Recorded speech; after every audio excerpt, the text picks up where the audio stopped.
नमस्कार, स्वागत है आपका भारत समाचार में। मैं हूं आपके साथ महक शर्मा। 90 के दशक में मंडल और कमंडल की राजनीति ने देश की सियासत को पूरी तरह से बदल दिया था और यही वो वक्त था जब देश की राजनीति में भारतीय जनता पार्टी का राष्ट्रीय स्तर पर विस्तार होना शुरू हुआ और अब करीब 3 दशक के बाद देश की सियासत फिर से करवट लेती नजर आ रही है। लेकिन इस बार बीजेपी के सामने एक तगड़ी चुनौती है।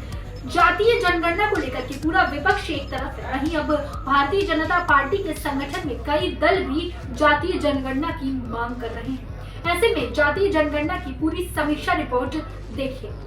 मंडल कमीशन की रिपोर्ट लागू होने के बाद 1990 में देश भर में आरक्षण समर्थक और विरोधियों के बीच जबरदस्त टकराव देखने को मिला था।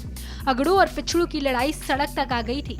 देश वैमनस्यता की आग में जल रहा था और ठीक उसी समय बीजेपी के तत्कालीन राष्ट्रीय अध्यक्ष लाल कृष्ण आडवाणी रथ पर सवार होकर राम मंदिर के आंदोलन के लिए निकल पड़े थे। वीपी सिंह का ये दांव उस वक्त उल्टा पड़ गया और राम मंदिर के नाम पर सारी हिंदू जातियां एकजुट हो गई थी। अब करीब 33 साल बाद एक बार फिर मंडल की राजनीति देश की सियासत को बदलने जा रही है, जिसमें इस बार बिहार से ये पहल हुई है, जहां नीतीश सरकार ने जातिगत जनगणना के आंकड़े पेश करके 2024 के लोकसभा चुनाव को लेकर मास्टर स्ट्रोक खेल दिया है। दरअसल जातीय जनगणना के आंकड़ों को हथियार बनाकर इंडिया गठबंधन बीजेपी की हिंदुत्व की राजनीति को चुनौती दे रही है।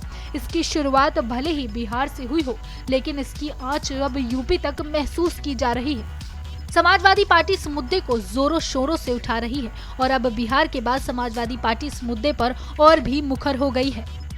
आइए हम आपको सुनाते हैं अखिलेश यादव का ये बयान। फेल है और फिर राम राज्य समाजवाद तभी संभव है जब जाति जनगणना हो। जाति जनगणना होने के बाद ही सबका साथ सबका विकास होगा। जाति जनगणना से ही भाईचारा आएगा।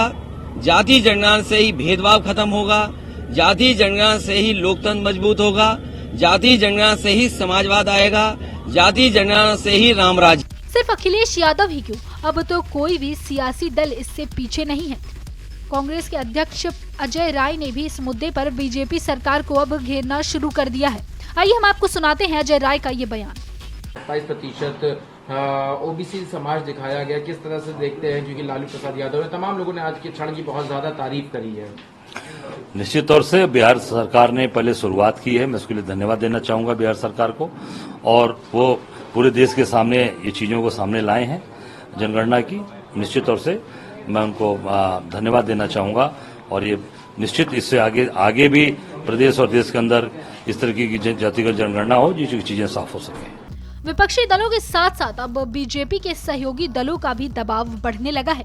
जातीय जनगणना का मुद्दा पिछड़ों और दलितों का बीजेपी से मोह भंग कर सकता है।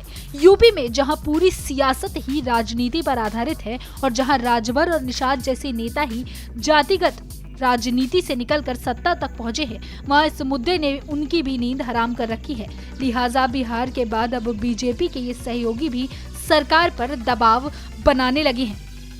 हालांकि बीजेपी खुले मंच से यह आरोप लगा रही है कि कांग्रेस और दूसरे विपक्षी दलों हिंदू मतों में विभाजन करने की राजनीति कर रहे हैं और जातिगत जनगणना इसी रणनीति का एक हिस्सा है। इन सब के बाद पीएम नरेंद्र मोदी ने क्या कहा है वो भी हम आपको सुनाते हैं। गरीब चाहे वो दलित हो, गरीब चाहे वो पिछड़ा हो, गरीब चाहे आदिवासी हो, गरीब चाहे सामान्य वर्ग से हो, हमें सबसे बड़ी जाति मेरे लिए गरीब है।